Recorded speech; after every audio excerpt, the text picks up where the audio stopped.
आज हम करने वाले हैं कुर्ती से नाप लेकर के कुर्ती की कटिंग। तो आज बहुत टाइम बाद मुझे टाइम मिला है कि मैं अपने लिए कुछ सिलूँ। तो ये मैं अपना सूट सिलने वाली थी, तो अपना सूट तो अपनी फिटिंग की कुर्ती भी लेनी पड़ेगी।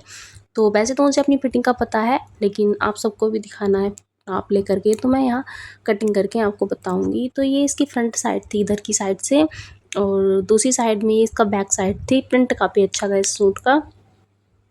तो अब इसकी कटिंग करते हैं। तो मैंने यहाँ सेंटर से फ्रंट वाले पार्ट को इस तरह से फोल्ड करके रखा है डबल में, और अब अपनी फिटिंग की कुर्ती की नाप लेंगे यहाँ पर। तो इस कुर्ती को कुछ इस तरह से रखेंगे, और सबसे पहले हम इसकी लेंथ लेंगे। तो लेंथ है मेरी कुर्ती की 42 इंच। तो मेरे इस पूरे ही कपड़े का अर्ज जो था, लंबाई जो थी, लगभग 44 इंच थी। मुझे यहाँ से फ़ोल्ड करने के लिए चाहिएगा नीचे से, और हाफ इंच हमें ऊपर की साइड से दबाने के लिए भी चाहिएगा। तो मैंने टोटल इसको रख लिया था। अब फिटिंग नाप लेंगे। तो फिटिंग थी यहाँ 18 इंच, और कमर थी मेरी 17 इंच। तो इस तरह से पहले हम शोल्डर के लिए नाप लगाएंगे। तो शोल्डर मैंने 6.5 इंच पर रखे थे इस तरह से, और आर्म होल को मैंने 7 इंच पर रखा था, कुछ इस तरह से। और अब यहाँ पे इस तरह मार्किंग करेंगे, और थोड़ा सा अंदर को करते हुए यहाँ पर बीच से, और यहाँ फ्रंट वाले पार्ट के आर्म होल की कटिंग देंगे। अब वेस्ट पर फिटिंग हमारी 18 इंच थी। 18 का डबल 34 इंच, और 34 का फोर्थ पार्ट 9 इंच। तो 9 इंच पर मैंने यहाँ चेस्ट के लिए मार्क किया। कमर मेरी 17 थी, तो मैंने 8.5 इंच मार्क किया, और नीचे हिप के लिए मैंने यहाँ 9 इंच पर मार्क किया। और अब इन्हीं सभी पॉइंट्स को हम यहाँ पर मिला देंगे। तो मैंने इन पॉइंट्स के बीच में 6.5 इंच का गैप रखा था इस तरह से, और इस तरह से मार्क कर देंगे अब तिरछी सी। और यहाँ 2 इंच लूज़ी भी देंगे हम, जो कि हमारा सिलाई मार्जिन रहेगा। अब दामन नाप लेंगे। तो दामन की चौड़ाई भी यहाँ 18 इंच थी। तो हम नीचे की साइड भी दामन को हाफ करके, यानी कि 9 इंच पर मार्क कर देंगे, और 2 इंच लूजिंग वाला भी यहाँ पर मार्क कर देंगे इस तरह से।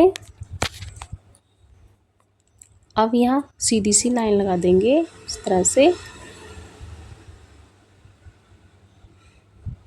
दोनों ही लाइन से आप लगा देंगे, लूजिंग वाली भी।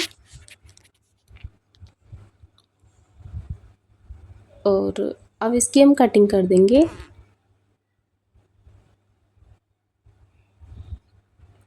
अब हम नेक की कटिंग करेंगे। तो नेक को मैंने 3 इंच चौड़ाई में रखा है, और निचाई में मैंने 6.5 इंच पर रखा है। हाफ इंच हमारा सिलाई में चला जाएगा, और टोटल हमारा 6 इंच नेक बच जाएगा। तो अब इसकी कटिंग कर लेंगे।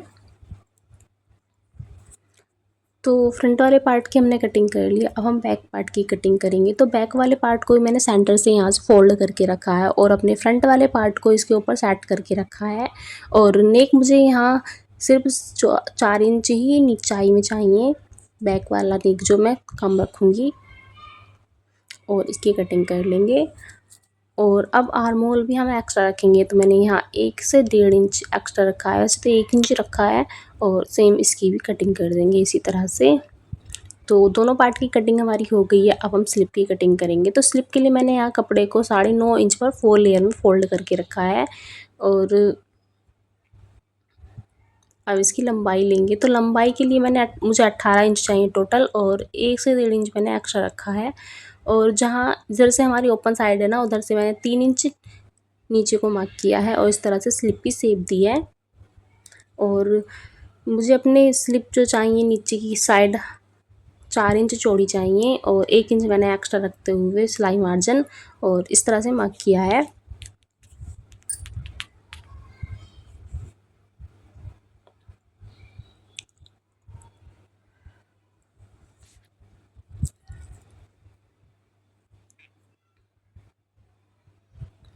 तो स्लिप की भी कटिंग हमारी हो जाती है इस तरह से। तो हमारी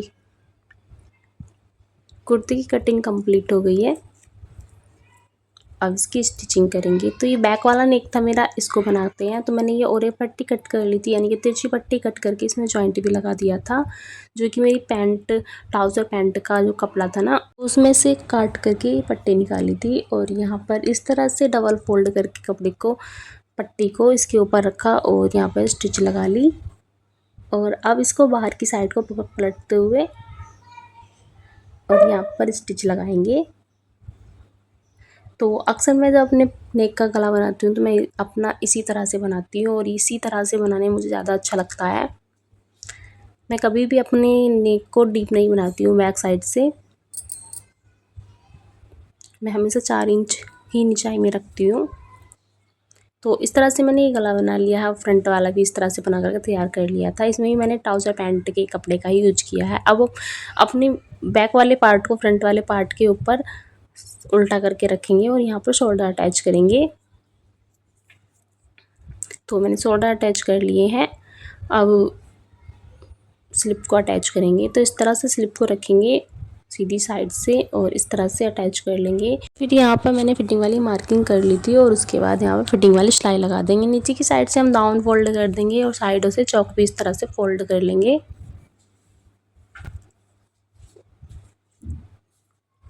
तो इस तरह से मैंने कुर्ती को बनाकर कंप्लीट कर लिया था और ये मैं आपको पहन कर भी दिखा रही हूँ। इसका लुक काफ़ी अच्छा आया था और फिटिंग भी काफ़ी अच्छी आई थी। और ये मैंने यहाँ पर ट्राउज़र पैंट में फिट भी लगाई थी। तो आपको कैसी लग रही है और इसकी फिटिंग किस तरह की आई है ना, कमेंट करके ज़रूर बताइएगा। और ऐसी यूजफुल वीडियोस देखने के लिए मेरे फेसबुक पेज को फॉलो कीजिएगा। यूट्यूब पर देख रहे हैं तो सब्सक्राइब कर लीजिएगा। मिलती हूँ आपसे नेक्स्ट वीडियो में, तब तक के लिए bye bye. Thank you for watching.